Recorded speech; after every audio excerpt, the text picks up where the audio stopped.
Squeeze it, Bruce! Fetch! That better be a licensed toy or I will freak out. There are times when DC League of Super Pets is both funny and richly conceived, riding the line between mythic and ridiculous. But no matter how thoughtful or energetic it gets, it's often hampered by its voice cast of celebrity screen actors, who by and large don't have the skill set to breathe life into a children's movie.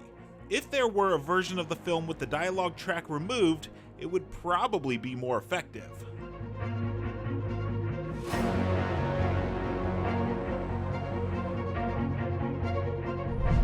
I bit the FedEx guy the other day. Who was he working for? General Zod? The Legion of Doom? FedEx. Of course! The Federation of X's. Via pretty sci-fi designs and doe-eyed characters, Super Pets retells the Man of Steel's tragic childhood origin, only this time his alien parents load a puppy into his pod for his protection as they jettison him to Earth. Before the story kicks off, it uses this intro to build a sincere foundation about lifelong buddies. Wake up, buddy. It is walk o'clock. But it takes a sharp tonal turn when it cuts to modern day. It is, first and foremost, a tongue-in-cheek comedy despite its occasionally dramatic moments. And its montage of a day in the life of Krypto and Superman is breezy and picturesque. However, it's a lot less engaging when the characters stop flying and start talking to each other. Super Pets rests on the performance of monotone Dwayne "The Rock" Johnson, who voices Krypto as if he were reading old wrestling promos he's long forgotten. What is new with you, fellow normal dog? Superman hopes to find Krypto a companion to keep him busy, which is where the film's co-lead enters the scene.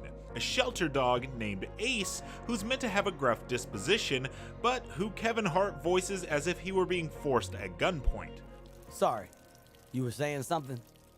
Luckily, Ace is surrounded by a handful of other potential pets waiting for adoption, voiced by Vanessa Bayer, Diego Luna, Natasha Lyonne, and Kate McKinnon, who add a sense of color to the proceedings. They all also gain superpowers after an orange meteorite ends up at the shelter, although Krypto, after ingesting some kryptonite, loses his.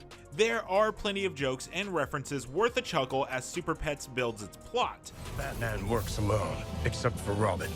And Alfred, Commissioner Gordon. But while those allusions all poke fun at DC lore, the movie's other comedic instincts grow stale pretty quickly. For one thing, the film's conceit is that none of the animals are actually speaking English to the human heroes. Superman, I am Lulu, and you will kneel before me, you piece of... Aw, aren't you a little ray of sunshine? So it's funny the first time it cuts from a close-up of intense dialogue to a wide shot of Krypto barking at an incredulous Superman. But it's a little less funny the second time, and a whole lot less funny when it becomes the only real go-to for animal-human interactions. Similarly, there's only so many times you can use the same kind of tension-diffusing gag of close-ups of serious dialogue being undercut by snarky responses before it feels mechanical. Why couldn't I have gotten a magic hammer or something? To make matters worse, it's almost always Krypto or Ace doing the snarking, so the reactions are rarely loaded with something worthwhile. Johnson and Hart's apparent improv is filled less with actual jokes, like setups or punchlines, and more with off-the-cuff references to nothing in particular, as if outtakes were all that were recorded. That said, director Jared Stern still manages to make certain sequences sing.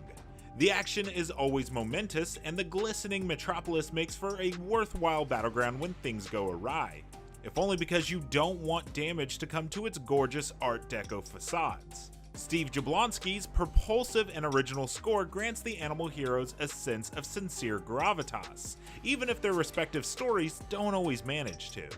DC League of Super Pets is inoffensive, passable entertainment, but its filmmaking and design elements are clearly aiming for more than just okay.